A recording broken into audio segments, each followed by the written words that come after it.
So hello everyone. तो इससे पहले वाली वीडियो में हम लोग देखा था कि एरे एक्चुअल में होते क्या हैं और उसको कैसे बनाया जाता है। तो आज हम थोड़ा एरे को डीप में देखेंगे। तो सबसे पहले हमारे पास यहाँ पे एक एरे बना हुआ है 5 इंटीजर्स का, जिसकी लेंथ है 5 और उसके अंदर 5 इंटीजर वैल्यूज़ हैं।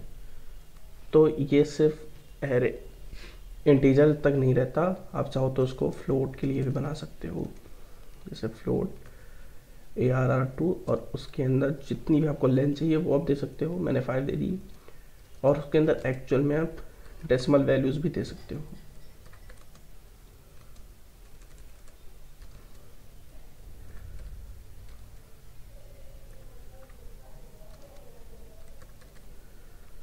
तो यहाँ पे देख सकते हो मैंने सारी डेसिमल वैल्यूज़ दे दी, और मैं इनको एक्चुअल में प्रिंट भी कर सकता हूँ अगर मैं चाहूँ तो।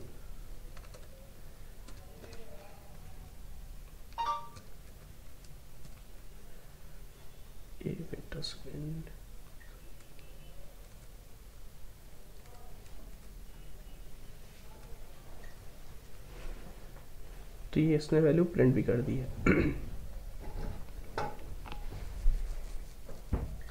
2.0 को इसने रिमूव कर दिया, जीरो के वो जीरो से मतलब कोई नहीं रहता है। तो इसे देखिए फ्लोट वैल्यू से दी, तो ये इंटीजर को रख सकता है, फ्लोट को रख सकता है, और अब मैं आपको बताऊंगा ये कैरेक्टर वैल्यूज़ को भी स्टोर कर सकता है अपने अंदर। तो इसकी लेंथ मैं 3 दे देता हूँ। जैसे मैंने ए दे दिया, मैंने बी दे दिया, एंड यहाँ पे मैंने सी दे दिया। उससे कैरेक्टर वैल्यूज़ को भी स्टोर कर रखते हैं। एक्चुअल में कैरेक्टर जो होता है हमारा, वो एक्चुअल में एक तरीका एरे ही होता है। अगर आप उसमें मल्टीपल एलिमेंट्स रखो, अगर आप उसको स्ट्रिंग बनाओगे तो कैरेक्टर भी एक एरे में चेंज हो जाता है।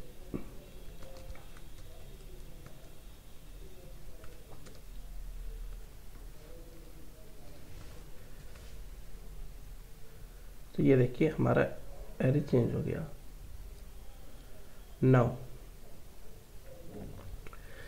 ये तो था कि इसका एक ओवरव्यू। तो अब हम देखते हैं कि आप उसमें एरे में एलिमेंट कैसे इंसर्ट कर सकते हो और एरे में के एलिमेंट को कैसे ट्रावर्स कर सकते हो।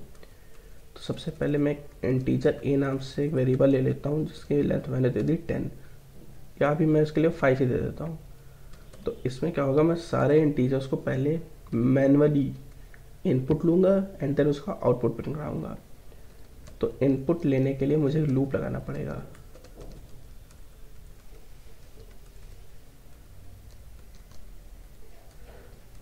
जो कि हमारा 0 तक जाएगा, 0 से चलेगा, और ये 5 से कम रहेगा, 4 तक जाएगा, 0 1 2 3 4।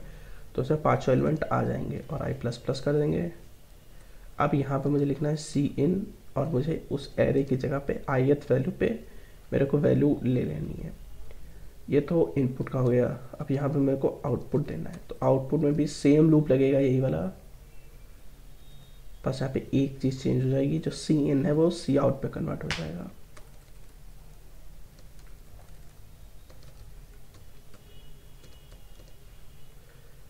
ओके, तो ये कैसे वर्किंग होगी, तो इसकी मैं वर्किंग समझा देता हूँ।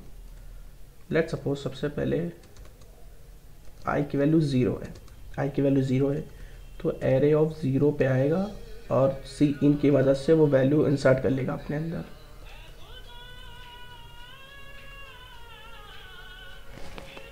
भाई बस लगा ले भाई।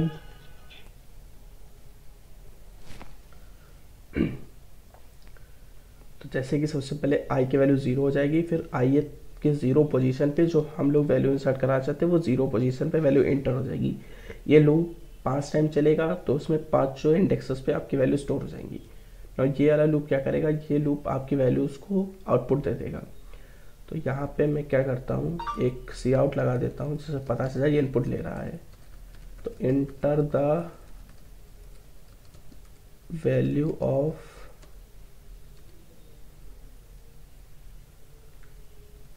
ith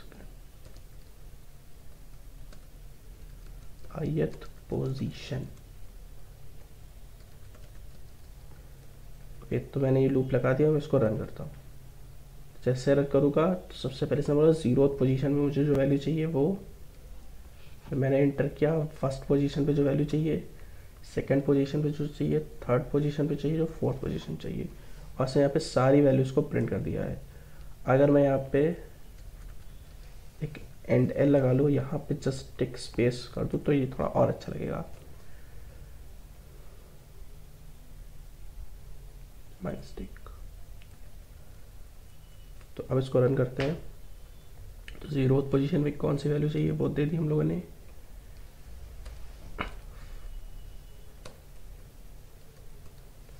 यहाँ पे जितनी हमने वैल्यूज़ दी थी वो यहाँ पे प्रिंट होगी। तो ये था कि आप एरे में वैल्यू कैसे इंसर्ट कर सकते हो और एरे से वैल्यू कैसे आउटपुट दे सकते हो। तो अब हम देखेंगे आप एक एरे को कैसे रिवर्स कर सकते हो।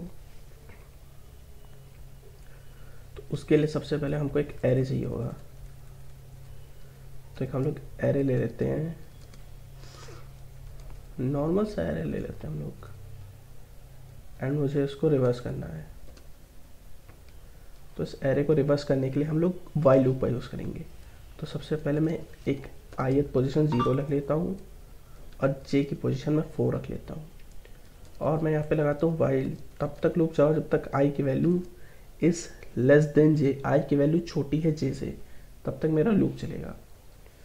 और मैं क्या करूँगा जो i की वैल्यू वो j पे कर दूंगा, जो j की वैल्यू वो i पे कर दूंगा।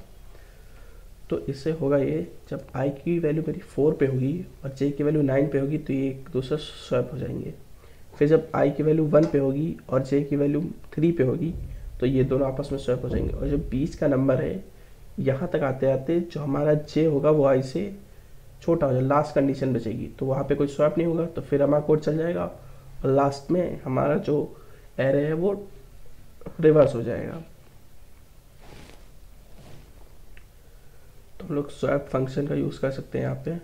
थॉट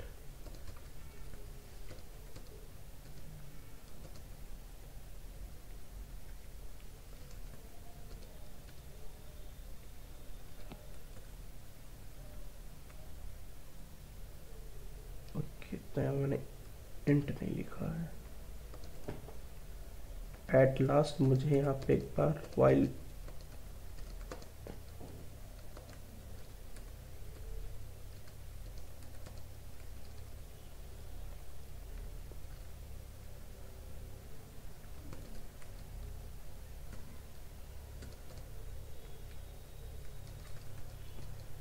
तो ये लूप क्या करेगा, ये आपको लूप की जितनी आपकी एरे जो रिवर्स हो जाएगा उसको प्रिंट कर देगा। तो आप लोग देख सकते हो ये इस वाले कोड से जो हमारा एरे था वो यहाँ पे रिवर्स होके आ गया है। सबसे पहले हमारे पास यहाँ पे 4 था तो उसकी जगह पे 9 आ गया, 6 उसी प्लेस पे है, 3 हमारा मिडिल में था, 3 हमारा मिडिल में है, और फिर 6 आ गया, फिर 4 आ गया। तो मैं इसके नंबर थोड़ा चेंज करके आपको दिखा देता हूँ कि एक्चुअल में हमारा जो एरे है वो शॉर्ट हुआ है। तो आप देख सकते हो सबसे पहले 9 आया, जो पीसेस है 9 5 3 2 4। तो इस तरीके से आप एक एरे को रिवर्स कर सकते हो। अब हम देखेंगे कि आप एरे के अंदर कोई भी एलिमेंट कैसे फाइंड कर सकते हो। तो उसके लिए सिंपल सा लॉजिक होता है, सबसे पहले कोई लूप चलाना पड़ता है। उस एरे तक आपको एक लूप चलाना पड़ेगा। ये कंडीशन तब आपको काम में आती है जब आपका एरे सॉर्टेड नहीं होता है। सॉर्टेड मतलब असेंडिंग और डिसेंडिंग ऑर्डर में नहीं होता है। तो i equal to 0, I is greater than 5, i plus plus. तो अब मुझे एक कोई एलिमेंट यहाँ पे स्पेसिफिक एलिमेंट फाइंड करना है। तो मैं क्या करूँगा, सबसे पहले मैं वो उस इंडेक्स पे जाऊँगा और मैं डबल इक्वल लगा चेक करूँगा कि वो एलिमेंट है। लेट सपोज मेरे को 3 फाइंड करना है। तो जैसे ही मेरे को आई एरे ऑफ आई की जगह पे 3 मिल जाएगा तो मैं यहाँ पे प्रिंट करा दूंगा वैल्यू इज फाउंड। सो मैंने यहाँ पे प्रिंट करा दिया वैल्यू इज फाउंड, और मैं इसको ब्रेक भी कर दूंगा इस लूप को। यानी मेरी जो वैल्यू फाइंड हो गई है और मुझे अब आगे नहीं काम करना है, इसलिए मैंने इस लूप को ब्रेक कर दिया है। तो यहाँ पे देखिए वैल्यू इज फाउंड आ गया। आप चाहे तो यहाँ पे ऐसे भी लिख सकते हैं कि किस इंडेक्स पे आया। तो मैंने यहाँ पे एट दिस इंडेक्स, तो ये आपको बता देगा किस इंडेक्स पे हमें वैल्यू आई है। तो उसने 2 इंडेक्स पे आई, तो आप चाहो तो चेक करके भी देख सकते हो कि 2 इंडेक्स पे वैल्यू है या नहीं है।